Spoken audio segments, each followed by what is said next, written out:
Hey guys, this is Josh, and in this video, we are going to be showing you how to make your sprite move in Scratch.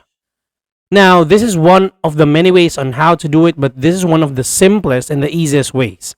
So you need the when the green flag is click block, and then you need this block, all right? It's for the control of the x-axis and the y-axis. Now, after that, we're going to be adding movement blocks or like function blocks so that your sprite would move. So in this case, I'm going to be using the left and right arrow keys. So let's first add when right arrow is pressed, and you're going to use the x-axis and the y-axis blocks. So change x by 10, and then for the